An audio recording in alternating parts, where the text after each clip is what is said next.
I never expected one soft moment in the kitchen, one gentle touch of his hand while passing the salt, would change everything. My stepfather, once just a quiet presence in our home, had become the only man who truly saw me. When I whispered those words to him, words I didn't even know I had inside me, I watched his eyes darken with something unspoken. And that night, everything changed. Please don't forget to subscribe and comment. And one request, please always keep a smile on your face. It started on one of those late summer evenings where the air feels thick with something more than heat. I was standing in the kitchen, barefoot on the cool tile, wearing my favorite cotton dress, the one that clung just a little too closely when the humidity rose. I didn't expect anything that day. Not from him. Not from myself. But when Blake stepped into the kitchen, everything changed. Blake Parker, my stepfather. My mom married him 5 years ago after my real dad passed away. He had always been quiet, respectful, never overstepped. He worked in architecture, spent hours drafting in his home office, and rarely got involved in anything more than polite conversation. But that summer, my mom had taken a work trip overseas. She'd be gone 3 weeks. And in that time, I started noticing things I shouldn't have. I noticed how his shirts always smelled faintly of cedarwood and coffee. I noticed how his voice had a deep, steady rhythm when he called me from across the house. I noticed how he looked at me a little too long sometimes, like he was thinking something he shouldn't. Least I hoped he was. The moment that started it all was small. I was reaching up to get a mug from the top shelf when he came up behind me. His hand grazed mine to help, and something in me just sparked. I didn't pull back. Neither did he. His fingers brushed mine for a second longer than necessary, and when I turned to look at him, he was already looking at me, like he'd been doing it in secret all along. I remember that silence. The kind that makes your heart thunder so loudly in your ears that it drowns out everything else. And then he said something I'll never forget. "You've grown up so much." Just 5 words, but the way he said them, low, deep, a little breathless, sent a shiver down my spine. I swallowed hard and replied, "So have you." His eyes widened like he didn't expect that answer. But I meant it. There was a raw masculinity to him I never noticed before. Or maybe I had, but I'd hidden it behind what I was supposed to feel. That night I couldn't sleep. I lay in bed, tangled in thoughts and sheets, hearing every creak of the house. And then footsteps. Hesitant. I held my breath. My bedroom door creaked open just an inch. "Are you awake?" His voice was barely above a whisper. "Yeah," I answered, sitting up. My heart was pounding. I couldn't sleep either. "Just checking on you. You can come in."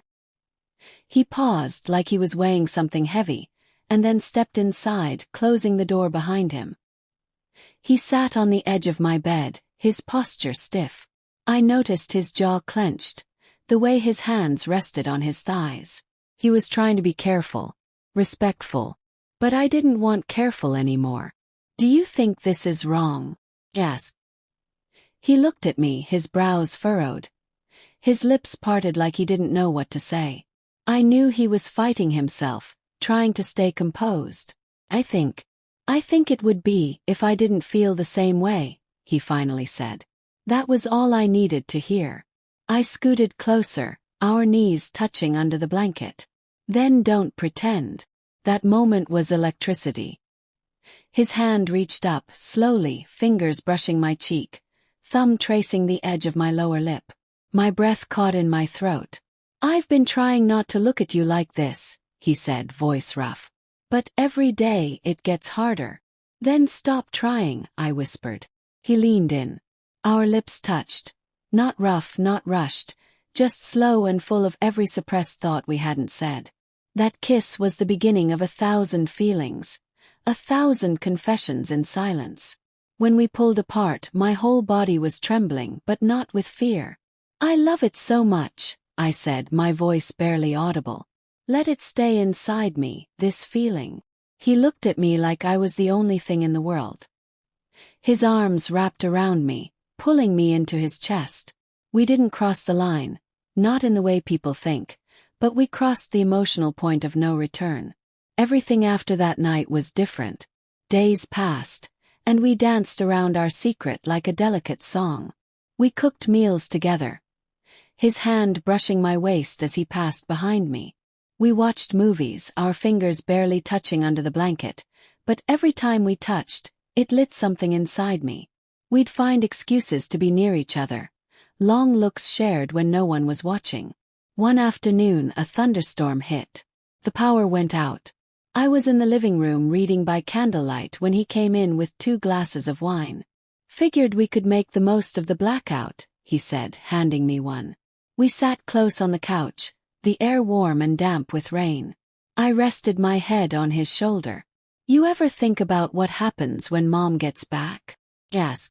He exhaled slowly. "Every day." "Are you scared?" "Yes. Because I don't want to lose this. But I also know this could break everything." I looked up at him, rain tapping on the windows like a rhythm for the confession I was about to make. "Then don't lose me. No matter what." That night, the storm raged outside while a quieter storm brewed inside me. That was the first night I fell asleep in his arms, tangled together on the couch, warm and safe. Nothing happened physically, but something sacred passed between us.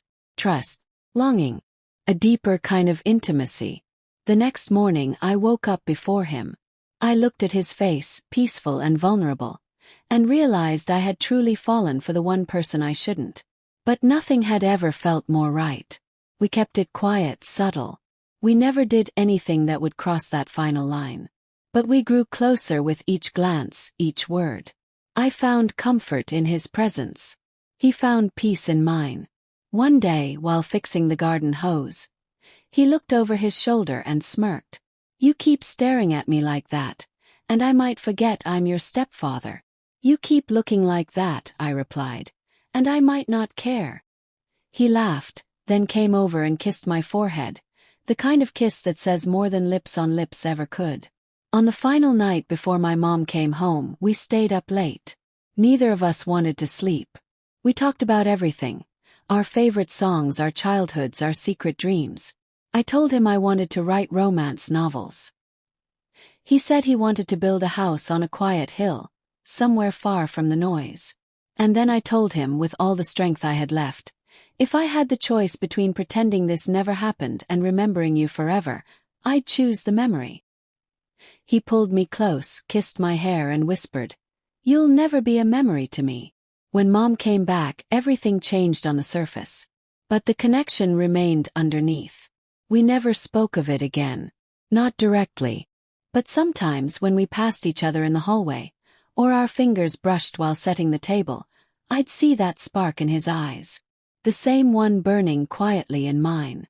Years later, after I moved out and started my writing career, I received a small package in the mail. Inside was a leather notebook with a note tucked inside. "Build the story you want. I'll always believe in you. B." It wasn't just a note. It was a message that what we shared mattered. That even though we did the right thing, the feelings were real. And I've never forgotten the moment in my room when I whispered, "I love it so much, let it stay inside me." Because I wasn't talking about anything physical. I was talking about the emotion, the connection, the fire that burned between us. And that feeling, it's still inside me, wrapped in memory, in silence, and in every story I now write.